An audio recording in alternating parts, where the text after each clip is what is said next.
अस्सलाम वालेकुम स्टूडेंट्स, कैसे हैं आप लोग। I hope you are all fine. Last जो हमने वीडियो बनाई थी फ़िज़िक्स की, जो नई बुक आई है सेकेंड ईयर सिंध बोर्ड की, उसमें जो पहला चैप्टर है जो कि चैप्टर नंबर 15 है, मॉलिक्यूलर थ्योरी ऑफ गैसेस, उसके हमने 5 न्यूमेरिकल्स सॉल्व किए थे। इस वीडियो में हम जो रिमेनिंग 5 न्यूमेरिकल्स हैं उसको सॉल्व करेंगे। तो वो तमाम फार्मूलेज़ जो हमने 5 में अप्लाई किए थे उसको आप बाय हार्ट याद कीजिए। अब चलते हैं एमसीक्यू न्यूमेरिकल नंबर 6 की तरफ। ये क्या कह रहे हैं, the molar mass of nitrogen gas is 28 gram per mole. Students, molar mass capital M से डिनोट करते हैं, जो दिया हुआ है 28 ग्राम पर मोल। ठीक है स्टूडेंट्स। अच्छा जी, आगे क्या कह रहे हैं, आगे कह रहे हैं फॉर 100 ग्राम ऑफ नाइट्रोजन। अब ये नाइट्रोजन का क्या दिया हुआ है स्टूडेंट्स, ये बेसिकली नाइट्रोजन का मास दिया हुआ है, क्योंकि आपको पता है ग्राम में कौन सी चीज़ होती है, मास होती है। अब निकालना क्या है students, calculate the number of moles. Number of moles को n कहते हैं, और सेकंड जो हमें निकालना है वो निकालना है वॉल्यूम, बी पार्ट में। ठीक है, वॉल्यूम ऑफ नाइट्रोजन गैस। अच्छा जी, टेम्परेचर गिवन है। टेम्परेचर कितना गिवन है, टेम्परेचर गिवन है 20 डिग्री सेंटीग्रेड। और 20 डिग्री सेंटीग्रेड को अगर आप केल्विन में करें, जो कि करना ज़रूरी है, वो 273 से ऐड करवा दें, तो it will become 293 Kelvin. And then in the end pressure is given, pressure denoted by P is equals to 1.01 into 10 raised to the power 5 pascal. अब देखें प्रेशर दिया हुआ है पास्कल में। ठीक है स्टूडेंट्स, नंबर ऑफ़ मोल्स निकालना है और वॉल्यूम हमें मालूम करना है। तो स्टूडेंट्स क्या करें अब कौन सी ऐसी इक्वेशन है, कौन सा ऐसा फार्मूला है जो यूज़ हो सकता है नंबर ऑफ़ मोल्स और वॉल्यूम मालूम करने के लिए। पहले मालूम करते हैं number of moles. Number of moles का फार्मूला आपने 9th में पढ़ा होगा कि मास ऑफ सब्सटेंस, ठीक है, मास ऑफ सब्सटेंस और डिवाइडेड बाय मोलर मास। ठीक है, मास ऑफ सब्सटेंस ऊपर, नीचे मोलर मास। तो स्टूडेंट्स वैल्यूज़ प्लग इन करते हैं। मास ऑफ सब्सटेंस की जगह देखें, मास की जगह 100 आ जाएगा और मोलर मास की प्लेस पे आ जाएगा 28। तो 100 को 28 से डिवाइड करें तो ये आ जाएगा 3.57, और नंबर ऑफ़ मोल्स का यूनिट होता है मोल। ठीक है, ये हमने n निकाल लिया। अब हम क्या निकालेंगे, अब हम निकालेंगे वॉल्यूम। तो वॉल्यूम के लिए कौन सी इक्वेशन या कौन सा फार्मूला यूज़ होगा स्टूडेंट्स, आपने नाम सुना होगा जर्नल गैस इक्वेशन का। मैं यहाँ लिख देता हूँ, by using general gas equation. और जनरल गैस इक्वेशन क्या है, P V is equals to N R T. Clear. अच्छा जी, हमें वॉल्यूम मालूम करना है। वॉल्यूम के साथ पी मल्टीप्लाई हो रहा है, वहाँ एन आर टी के साथ नीचे जाके डिनोमिनेटर में डिवाइड हो जाएगा। वैल्यूज़ पुट करते हैं, एन की प्लेस पे आ जाएगा 3.57 और आर की जगह आ जाएगा 8.314। स्टूडेंट्स प्रेशर पास्कल में दिया हुआ है, ठीक है, तो आर की जो वैल्यू है वो आएगी 8.314। और टेम्परेचर, बल्कि बता दूं कि आर की एक और वैल्यू होती है 0.0821। ये तब यूज़ होती है जब प्रेशर एटीएम में दिया हो, एटमॉस्फेयर में दिया हो। अभी प्रेशर पास्कल में दिया हुआ है, that's why we are using 8.314। T की जगह आ जाएगा 293। ठीक है, डिवाइडेड बाय पी की value 1.01 into 10 raise to the power 5। इसको मैं मल्टीप्लाई करवाता हूँ तीनों को, 3.57 इंटू 8.314 इंटू 293। स्टूडेंट्स इसको डिवाइड करवाते हैं, देखें क्या आंसर आ रहा है। यह आ रहा है 8696.52। ठीक है, डिवाइड में आ जाएगा 1.01 into 10 raise to the power 5। अब इन दोनों को डिवाइड करा के देखते हैं क्या आंसर आ रहा है।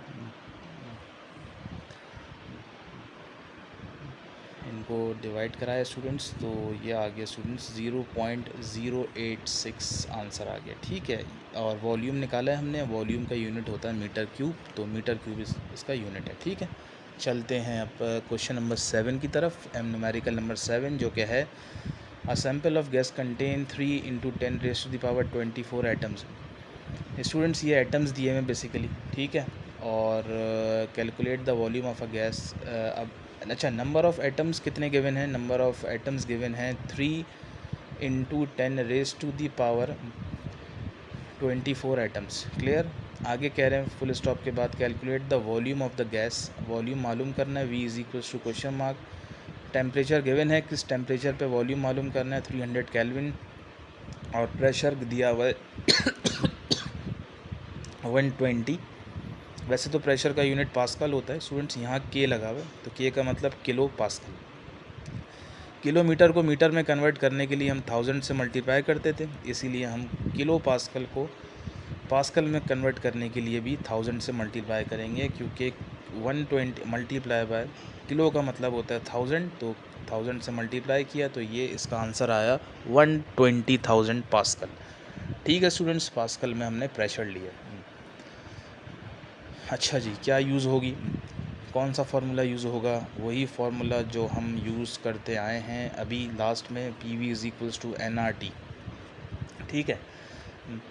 अच्छा जी, P मल्टीप्लाई हो रहा है, वहाँ जाके डिवाइड हो जाएगा NRT से। ठीक है। अच्छा जी, हम N की जगह क्या पुट करें, N तो हमें पता ही नहीं है, N तो होता है नंबर ऑफ़ मोल्स। तो एक काम करते हैं, इसको रब करते हैं ये वाले स्टेप को। ठीक है। और फिर N निकाल लेते हैं सबसे पहले। N क्या है, बेसिकली N है नंबर ऑफ़ मोल्स। और नंबर ऑफ़ मोल्स कैसे निकलेंगे मैं आपको बताता हूँ फार्मूला। एक और फार्मूला है, याद कर लें नंबर ऑफ़ मोल्स का, कि नंबर ऑफ़ मोल्स ये तब यूज़ होगा जब आपको नंबर ऑफ़ एटम्स गिवन हो। Number of moles is equals to number of atoms divided by NA। Students, ये कैपिटल N और ये सबस्क्रिप्ट में A लिखा हुआ है, ये बेसिकली क्या है, ये है एवोगैड्रोस नंबर। ठीक है स्टूडेंट्स, नंबर ऑफ़ एटम्स की जगह 3 into 10 raise to the power 24, और डिवीज़न में आ जाएगा 6.02 into 10 raise to the power 23, जो कि एवोगैड्रोस नंबर की वैल्यू होती है। अब इन दोनों को डिवाइड करवाते हैं और देखते हैं क्या आंसर आ रहा है। ये हम निकाल रहे हैं number of moles, 3 divide by 6.02। तो स्टूडेंट्स ये आ रहा है, एक मिनट,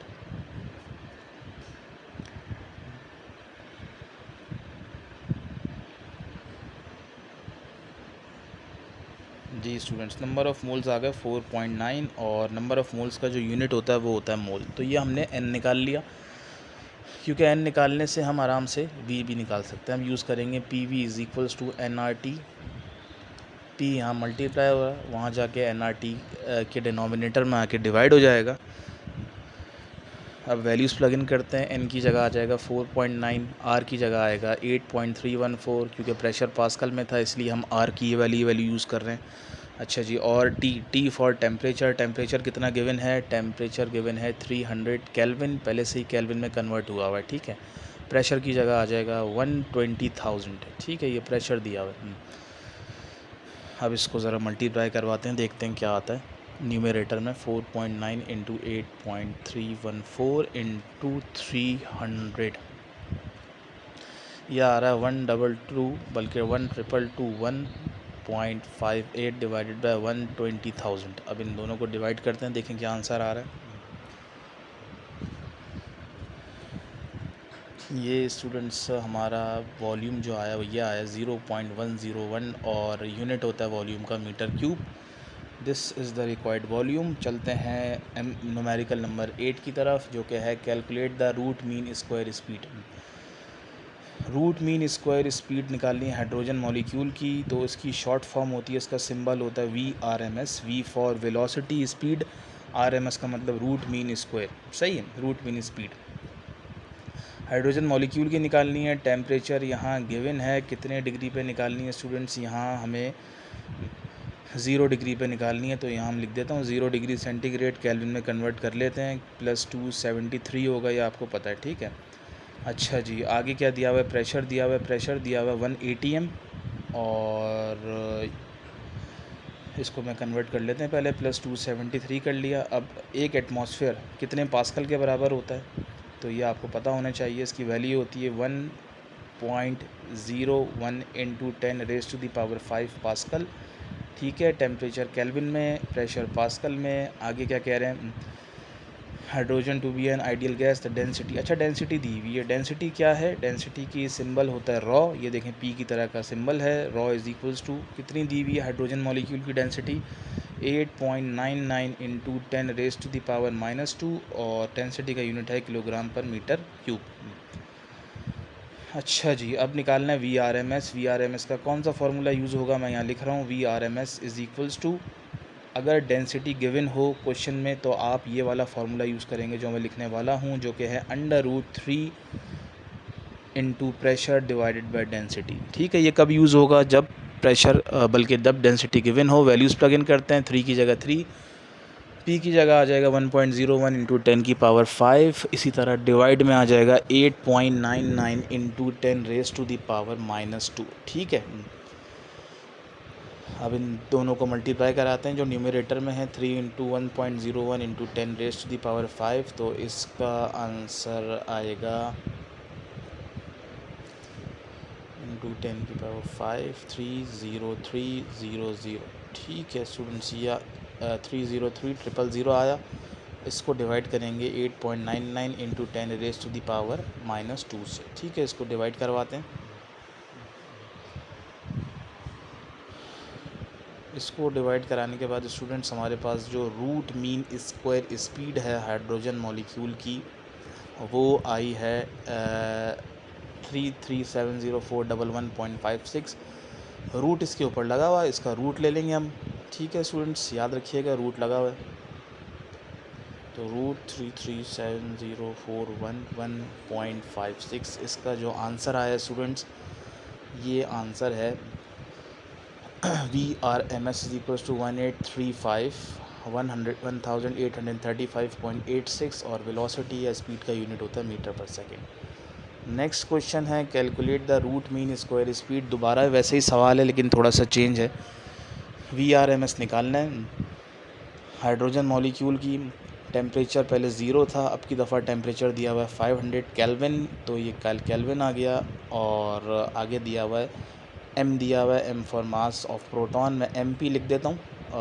1.67 10⁻⁻27 kg। और k बेसिकली क्या है, k कांस्टेंट है, बोल्ट्जमैन कांस्टेंट, जो कि कांस्टेंट है 1.38 इंटू 10⁻⁻23 जूल पर मॉलिक्यूल केल्विन। ठीक है।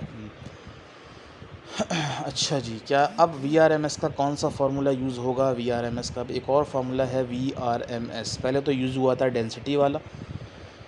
अब जो VRMS root mean square speed का फार्मूला यूज़ होगा वो है students 3kT divided by m।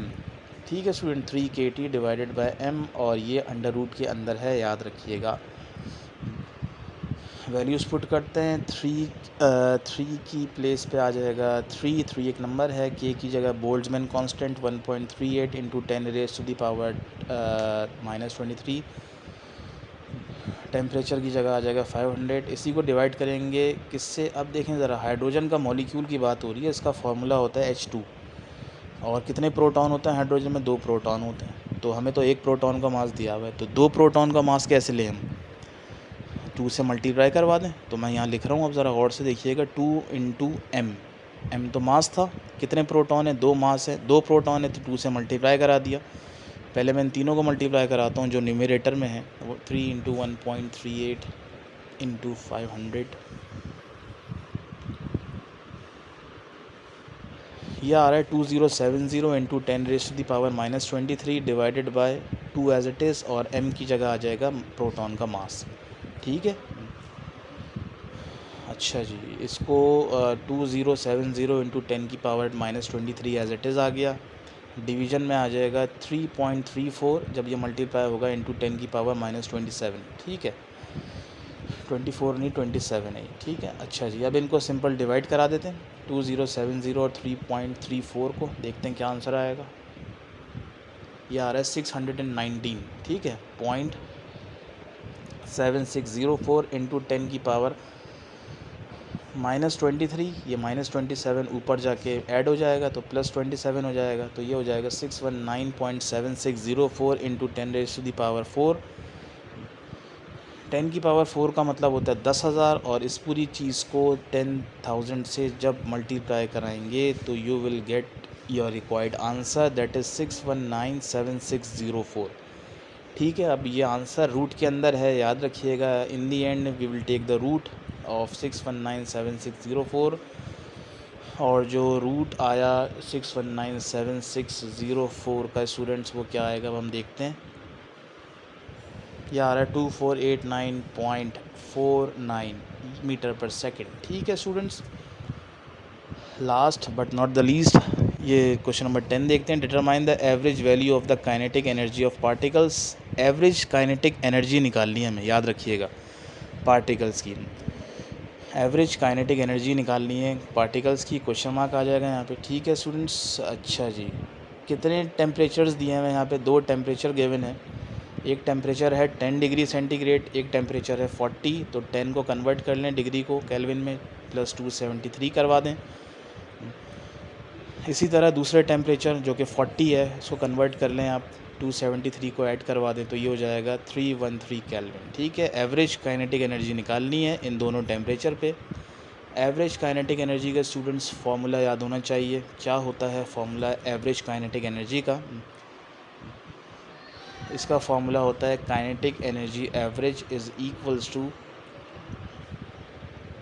3/2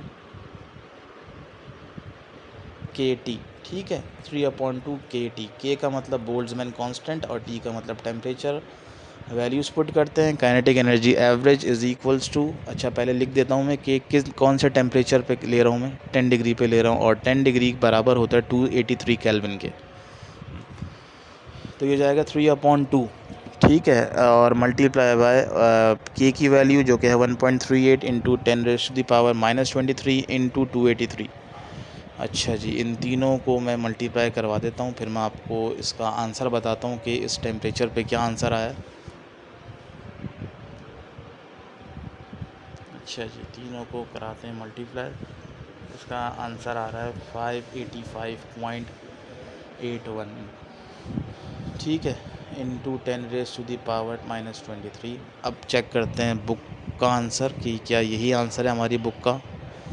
तो स्टूडेंट्स, बुक वालों ने पहले नंबर के बाद डेसिमल लिया हुआ है, तो हम एक काम करते हैं, 585 के बाद जो डेसिमल लगा हुआ है उसको हम 5 के बाद लेके आ जाते हैं। सही है, तो कितनी जंपे चलें? 2 जंपे हम पीछे जाएंगे, हो जाएगा 5.85 इंटू 10⁻⁻23 थी, 2 दफ़ा पीछे गए तो ये हो गया -21। ठीक है, काइनेटिक एनर्जी निकाल ली हमने, और काइनेटिक एनर्जी का यूनिट होता है जूल। ठीक है, ये तो हमने एट 10 डिग्री सेंटीग्रेड पे निकाली थी। अब निकालेंगे एट 40 डिग्री सेंटीग्रेड जो कि है 313 केल्विन। तो स्टूडेंट्स, फार्मूला वही यूज़ होगा, के E is equals to 3/2 KT।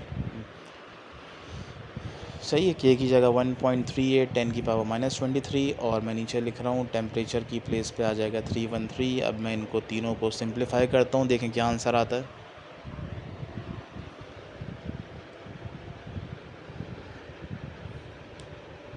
Okay students, ये kinetic energy average at 313 kelvin पे जो आंसर आ रहा है वो आ रहा है 647.91। इसको आप दोबारा वही कर लें जो बुक वालों ने किया हुआ है, 647.91 इंटू 10⁻⁻23 है। 2 डेसिमल आप पीछे लेके जाएं, जब 2 डेसिमल आप पीछे लेके जाएंगे, 6 पर लेके जाएंगे, तो ये बन जाएगा आपका आंसर 6.47 इंटू 10⁻⁻23, और यूनिट आएगा इसका जूल। ठीक है, हमने दोनों एवरेज काइनेटिक एनर्जी निकाल ली। अब निकालना है what is the kinetic energy per मोल। अब एक मोल की निकालनी है काइनेटिक एनर्जी कितनी होगी। ठीक है, अभी तो हमने तमाम पार्टिकल्स की निकाली थी, अब पर मोल निकालना है। ठीक है, तो पर मोल के लिए फार्मूला थोड़ा सा चेंज है, मैं आपको बताता हूँ वो फार्मूला क्या है। काइनेटिक एनर्जी एवरेज ये तो आपने निकाल ली पार्टिकल्स की। अब मैं पर मोल काइनेटिक एनर्जी कैसे निकालते हैं वो बताता हूँ। ठीक है स्टूडेंट्स, तो चलते हैं नेक्स्ट पेज पे और बताते हैं आपको काइनेटिक एनर्जी पर मोल का फार्मूला क्या है। यहाँ मैं लिख देता हूँ, formula to find kinetic energy per mole. ठीक है स्टूडेंट्स, याद कर लीजिएगा आप, क्या फार्मूला है, के ई इज़ इक्वल्स टू, पहले 3/2 KT था, अब ये हो जाएगा 3/2 RT। R क्या है? R कांस्टेंट है, यूनिवर्सल गैस कांस्टेंट, जो कि हम पढ़ते हुए आ रहे हैं। अब वैल्यूज़ प्लग इन करते हैं 10 डिग्री पे, और आपको पता है 10 डिग्री को हमने कितने केल्विन के बराबर लिया है, 283 केल्विन के बराबर लिया हुआ है। तो दिस बिकम्स 3/2 इंटू आर की जगह आ जाएगा 8.314 इंटू टेम्परेचर की जगह आ जाएगा 283। इसको सिंप्लीफाई करते हैं, देखते हैं क्या आंसर आता है।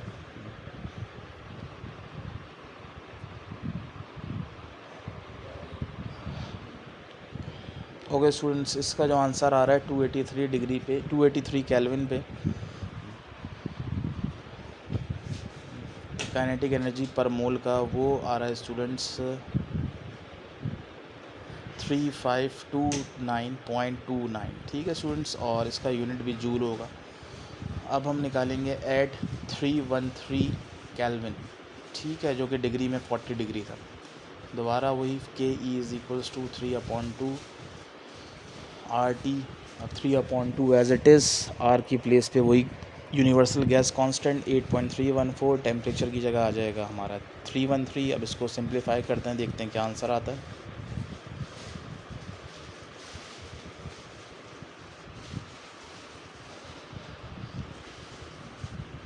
3903.423 जूल इसका आंसर आ गया स्टूडेंट्स। तो इस तरह हमने तमाम 5 के 5 न्यूमेरिकल्स जो कि रिमेनिंग थे वो कंप्लीट किए। ठीक है, मिलते हैं नेक्स्ट वीडियो में किसी और टॉपिक के साथ। टिल देन, अल्लाह हाफिज़।